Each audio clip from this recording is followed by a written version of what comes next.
I'm the rather schizophrenic Gemini. Aquarius. Pisces. Astrology is so pervasive that just about everyone has been indoctrinated with the alleged character of their star sign. They're fiery, a bit unreliable, they love traveling, they're very expansive, they're quite spiritual. Loyal, spend too much money, good leader. They can be a bit moody, swinging one way and the other. They can be very bubbly 1 minute and then a bit down, and you never know what you're going to get with them, my husband says.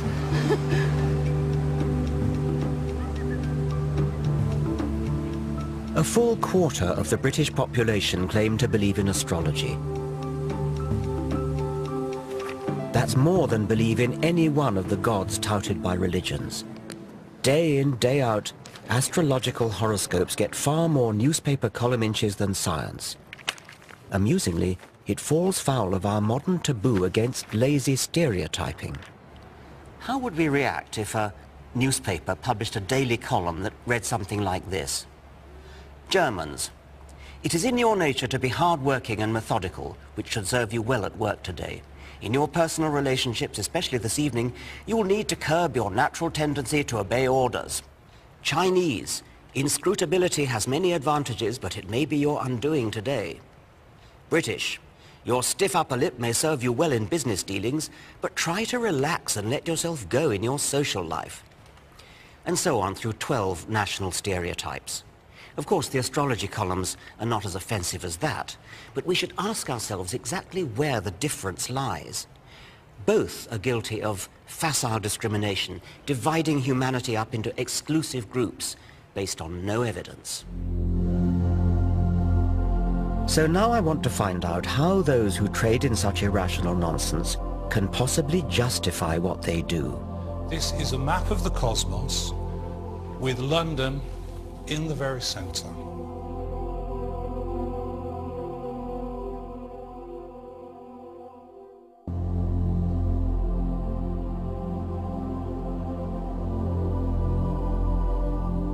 I always thought that by the 21st century, science and reason would have long since cleaned up. And yet every day of the week, we're encouraged to retreat into the fog of the superstitious past. Astrology is a primitive belief system made into elaborate pseudoscience. It arrogantly makes humans the focal point of the universe. The movement of planets is supposed to signify petty developments in our career or love life. It was developed in the 2nd century AD by the philosopher Claudius Ptolemy and has not moved on since, despite the discovery of new planets and despite a shift in the Earth's rotational axis that has thrown Ptolemy's zodiac out by 23 degrees.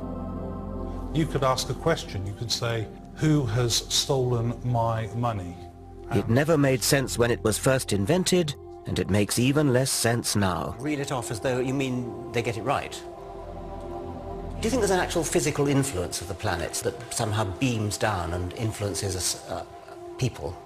I think it's very hard to see that. I think if you try to understand astrology as a causal agent, right, I think that's hard to imagine how that would happen. I think you have to look at the planets as signifiers. When you look at the movement of Saturn around the zodiac, it's a very strong signifier of what's going on in individual lives. I don't even understand how they could possibly be signifiers. I mean, how could the rise of Saturn possibly be a signifier for something that's going on physiologically in a person's body? The position of planets in the signs of the zodiac. This is what you keep coming back to ask me. How could it possibly work? Yes. And I've told you, I don't know. It's a deep, dark mystery. What isn't a deep, dark mystery is why the trite vagaries of newspaper horoscopes seem to chime with readers. Psychologists have identified what's known as the Barnum effect, whereby people tend to believe statements are accurate for them personally, when in fact they're general enough to apply to anyone. We could devise a little experiment where we take your forecasts and then give some of them straight, give some of them randomized, sometimes give Virgo the Pisces forecast, etc., and then ask people how accurate they were. Yes, that would be a perverse thing to do, wouldn't it? It would be, yes, but I mean, wouldn't that be a good test? A test of what? Well, how accurate you are. I think that your intention there is mischief, and I think what you'd then get back was mischief. Okay, well, my intention would not be mischief. My intention would be experimental test. Okay. Scientific test. Well, but even if it was mischief, how could that possibly influence it? I think it does influence it. I think whenever you do things with astrology, intentions are strong. I'd have thought you'd be eager. I mean, I'd have thought you'd really... See, the fact that you're not makes me think you don't really, in your heart of hearts, believe it. I don't think you really are prepared to put your reputation on the line. I just don't believe in the experiment, Richard. It's that simple. Well, you're in a kind of no-lose situation then, aren't you? I Because- hope so. Yeah. Regardless of Neil Spencer's concerns, I wanted to conduct a simple trial. We selected 20 people at random. We asked them to read that week's horoscope for Capricorn, but as a test, we said it applied to their own star sign.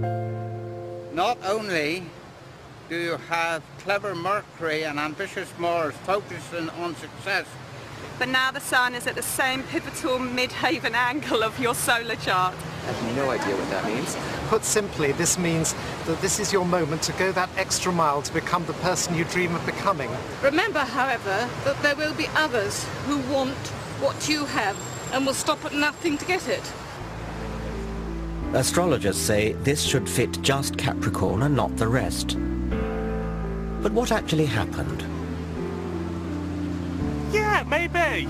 To be honest, I felt there's some Mercury energy this week because there's a lot of arguments around and a lot of bad vibes. Yeah, that kind of makes sense. What a load of old junk. It could apply to me as much as to the next person. Was it? Yeah, well, in a way, yeah. I am, I'm going on a flamenco course in Spain. That isn't necessarily pertaining to me this week. It's pertaining to me generally. Pile of rubbish. The same number of people agreed that the horoscope was accurate for them as disagreed, and similar results are found with proper large-scale experiments. Technically, all but one of our group should have disagreed, namely our only Capricorn. Does it apply to you? Not at this moment, no.